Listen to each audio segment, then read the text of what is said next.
नमस्कार। 52 वर्षीय व्यक्ति हैं जिनकी हस्तरेखाओं को मैं यहाँ पढ़ने जा रहा हूँ और क्या क्या गतिविधि इस समय वर्तमान में चल रही हैं इनको बताने वाला हूँ। आपके सवालों के जवाब लास्ट में देने वाला हूँ। यहाँ पर सबसे पहले बात करता हूँ आपकी ज्ञान की उंगली कनिष्ठा के बारे में। सबसे छोटी उंगली सूर्य की उंगली के प्रथम पर्व तक पहुँच चुकी है। व्यक्ति बुद्धिमान है, जीवन में अपने फैसले लेने में समर्थ है, अच्छी सोच रखता है, अच्छी याददाश्त बुढ़ापे तक रहने वाली है, पॉजिटिव थिंकिंग के साथ जीता है, मानसिक स्थिति मजबूत है। प्रथम पर्व आपका बता रहा है। सेकंड पर्वत पर थोड़ा सा 2-3 रेखा मुझे माइनस राहु रेखाओं के रूप में दिखाई दी। जब इस प्रकार की रेखाएं हो जाएं तो चाहे तो स्वास्थ्य के कारण, चाहे अपने व्यवसाय या नौकरी जिस क्षेत्र में रह रहे हैं वहाँ पर आपको थोड़ा सा चिड़चिड़ाहट पर, भाषा शैली पर नियंत्रण रखना होगा। तीसरा पर्व, जहाँ नित्य धन की आगमन की रेखाएं खड़ी हुई हैं तो वहीं पर राहु रेखाओं का प्रभाव, यानी व्यक्ति के जीवन के अंदर धन के आगमन होने के बाद भी उस धन की पूर्ति से पूरे घर का सही रूप से संचालन नहीं हो पा रहा। मैं बात करता हूँ आपकी यहाँ पर सूर्य की उंगली का प्रथम पर्व के बारे में। यहाँ पर किसी प्रकार की माइनस रेखा नहीं है। अगर आँखों से संबंधित रोग है, यदि बीपी से संबंधित रोग है तो आपके पास मेडिसिन बिल्कुल करेक्ट लगी हुई है। अगर यह माइनस रेखा आएंगी तो आपकी दवाई का प्रभाव आपके शरीर पर नहीं है। यानी कुल मिलाकर यहाँ पर आपको किसी प्रकार का एक्सीडेंट का योग नहीं, किसी प्रकार के अग्नि कांड का कोई योग नहीं, और साथ ही साथ आपके जीवन के अंदर अगर बीपी से संबंधित रोग होता है तो उसकी मेडिसिन करेक्ट लगी हुई है। ये पर्व आपका सम्मान का पर्व, राज्य सरकार से लाभ प्राप्ति का, और साथ ही साथ राज्य सरकार की प्राप्ति से सही रूप से आपका जीवन का संचालन होना, इसके लिए जाना जाता है। यहाँ पर जिस भी कार्य से अभी कह सकता हूँ सम्मान के लिए भी संघर्ष है। कुल मिलाकर के यहाँ पर कह सकते हैं कि जो धन के आगमन है, जो किसी भी कारक से सूर्य के से है, उससे संतुष्टि नहीं है। अब बात करता हूँ तीसरे पर्व के बारे में। यह आपके पिता से संबंधित होता है। यहाँ की उंगलियों का भी आपस में जुड़ाव है, यानी माता पिता की बुढ़ापे तक अच्छी सेवा करने वाले और पिता का सामान्य रूप से सहयोग। आइए बात करता हूँ यहाँ पर शनि की उंगली के प्रथम पर्व के बारे में। स्थायी रोग पर पूरी तरीके से नियंत्रण ना होने की रेखा यहाँ पर नहीं है। यानी आपके जीवन में पहले तो कोई रोग दिखाई नहीं देता, और यदि मान लिया रोग है तो उसकी मेडिसिन एकदम करेक्ट लगी हुई है, उनको न छोड़ें, आप बिल्कुल स्वस्थ रहेंगे। मैं बात करता हूँ यहाँ पर आपके पर्व की, और वो है सेकंड पर्व, और माइनस रेखाओं से बहुत प्रभावित है। ये अच्छा संकेत नहीं है। जब जब इस प्रकार का संकेत होता है तो व्यक्ति कहीं ना कहीं से कर्ज का शिकार होता है। कर्ज का शिकार नहीं होगा तो किसी रिश्तेदार को, किसी जानकार को पैसे दे देगा तो वहाँ से व्यक्ति को धन वापस लौट के नहीं आता। और तीसरी बात यह है कि जो खर्च का धन मिल रहा है उस धन से पूरी तरीके से घर का गुजारा नहीं चल पा रहा है। आइए बात करते हैं इसके बाद आपके तीसरे पर्व के बारे में। क्या आप में इतनी सामर्थ्य है? क्या आप अपने परिवार का संचालन अपने पैसे से कर सकते हैं? बिल्कुल कर सकते हैं। बृहस्पति के प्रथम पर्व से कोई भी शुगर का, कोलेस्ट्रॉल का यहाँ पर आपके अंदर उसकी दवाई या उसकी बीमारी का इफेक्ट आपके शरीर के अंदर नहीं है, किडनी का या लीवर का। कुल मिलाकर यदि कुछ है तो उसकी दवाई सटीक लगी हुई है। ये यहाँ पहले भी दिखाई दिया। सेकंड पर्वत पर ये माइनस रेखाएं अच्छी नहीं। पति पत्नी के बीच में तालमेल में खराबी के लिए ये रेखाएं मानी जाती हैं। इस पर आपको अपने संबंधों को मधुर बनाकर चलना होगा। मैं बात करता हूँ कि तीसरे पर्व के बारे में। ईश्वर की कृपा के लिए, धन के अच्छे आगमन के लिए, अगर यहाँ पर माइनस रेखा ना हो तो दोनों अच्छी मिलती है। माइनस रेखाएं हैं, संतान मतलब आप संतुष्ट नहीं हैं जो भगवान की कृपा से धन मिल रहा है उससे, और साथ ही साथ संतान के बारे में चिंताओं की ये काफ़ी रेखाएं यहाँ पर मौजूद है। अब बात करते हैं हम आपके पर्व के बारे में, और वह पर्व है आपका यहाँ बुध का पर्व। पर्वत उठा हुआ नहीं, पर्वत दबा हुआ नहीं, पर्वत सम है। कोई अशुभ रेखा नहीं है, लेकिन जो प्रतीकात्मक अच्छे चिन्ह होते हैं धन के आगमन के, वो यहाँ पर नहीं है।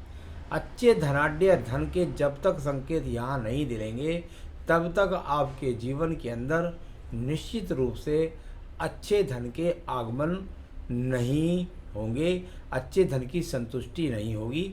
इस प्रकार का यहाँ पर दिखाई देता है। अच्छी बात यह है कि शुक्र वलय पूरी तरीके से बना नहीं है। मैं बात करता हूँ सूर्य के पर्व के बारे में। जैसे मैंने पहले बोला कि भाई सूर्य पर्व है, और यहाँ उंगलियों से भी दिखाई दिया कि वह व्यक्ति अगर राज्य सरकार के लिए थोड़ा सा प्रयास करे तो लाभ मिल सकता है। कुछ मछली का सा संकेत बनता नज़र आता होगा आपको, तो वो मछली का चिन्ह तो नहीं है, लेकिन इतनी बात ज़रूर है कि यहाँ पर उन रेखाओं में इतना दम था कि व्यक्ति अगर प्रयास करता अपनी युवावस्था में तो राज्य सरकार की जॉब प्राप्त कर सकता था। इस प्रकार का संकेत है। सम्मान को भी दिखा रहा है साथ साथ, और राज्य सरकार से सहयोग के भी काफ़ी संकेत इसके अंदर मौजूद थे। यहाँ से शाखाएं निकल करके जब इधर शनि पर्व को मिलती हैं, इसका संकेत भी यही माना जाता है कि राज्य सरकार के टेंडर्स से या यात्राओं के द्वारा व्यक्ति के जीवन में लाभ बना सकते हैं। ये शुक्र वलय नहीं है। मैं बात करता हूँ आपकी भाग्य रेखा के बारे में। शनि का पर्व और भाग्य रेखाओं को लेकर के शनि पर्व तक पहुँच गया, यानी भाग्य रेखाओं के लिए शनि पर्व का संबंध ठीक ठाक है। यहाँ मंगल पर्व से बहुत शानदार रेखा निकलती है, व्यक्ति मेहनत के द्वारा धन कमाता है, तो भाग्य मुझे यहाँ कोई ज़्यादा खराब नज़र नहीं आता किसी भी प्रकार से। सामान्य रूप से लगातार आपको धन देने वाला भाग्य पर्वत यहाँ पर है। अब बात करता हूँ बृहस्पति के पर्व के बारे में। हाथ की जो भी रेखाएं हैं उसमें कहीं ना कहीं मुझे चतुर्भुज के से संकेत या एक्स के से संकेत अनुभव में लगे हैं हल्के फुल्के। यह भी संकेत भी राज्य सरकार से संबंधित लाभ। साथ ही साथ बृहस्पति का ऐसा खराब पर्वत नहीं है कि जो पति पत्नी के बीच में भले ही विवाद हो बातों में, लेकिन कहीं से तलाक का कोई संकेत नहीं बनाता। अब मैं बात करता हूँ इसके बाद आपकी हृदय रेखा के बारे में। देखिए, मैंने हृदय रेखा के बारे में बहुत सारे एपिसोड्स बोले हैं कि भाई मंगल पर्वत से रेखा चली जाए और सीधा सीधा हृदय रेखा से संबंध बनाने का प्रयास करे। ऐसी रेखा तो नहीं निकली है, बुद्धि रेखा बिल्कुल अलग है। लेकिन जब जब ये रेखा मंगल पर्वत के अंदर घुसने का प्रयास करती है तो थोड़ा सा व्यक्ति को मजबूत बनाती है। मेरे अनुशासन से चलिए, मेरे अनुसार चलिए, घर में अनुशासन के लिए व्यक्ति कहता है, उस बात से थोड़ा सा परिवार वाले रुष्ट रहते हैं। बस इस रेखा का इतना है, कोई पति पत्नी से कोई तलाक नहीं होगा, कोई बड़े स्वास्थ्य खराब के संकेत नहीं है। तो इस प्रकार से ये आपकी यहाँ पर हृदय रेखा दिखाई देती है। निम्न मंगल पर्व की रेखाएं बहुत सुंदर हैं आपके हाथ के अंदर। इनका संबंध हृदय रेखा से मन के अंदर हमेशा मेहनत करने का जुनून है। यहाँ मंगल पर्वत से रेखा निकलती है तो मैंने कहा भाई अगर यहाँ से निकले तो कभी कभी व्यक्ति पुलिस में होता है, सेना में होता है, साथ ही साथ व्यक्ति के जीवन के अंदर ये अच्छे खिलाड़ी की पहचान भी होती है, और ये सैनिक और वायु सैनिक और इस तरह का संबंध भी मैंने बहुत सारे एपिसोड में बताया। तो वो संकेत भी आपके अंदर अच्छा खासा दिखाई पड़ता है। तो यहाँ कर्म करने वाला बहुत मजबूत व्यक्ति यहाँ दिखाई देते हैं। आइए आपकी बात करता हूँ मैं यहाँ बुद्धि रेखा के बारे में। बुद्धि रेखा और पहुँच गई आपके जीवन में द्वितीय मंगल पर्वत तक, यानी बैलेंस में बुद्धि रेखा है।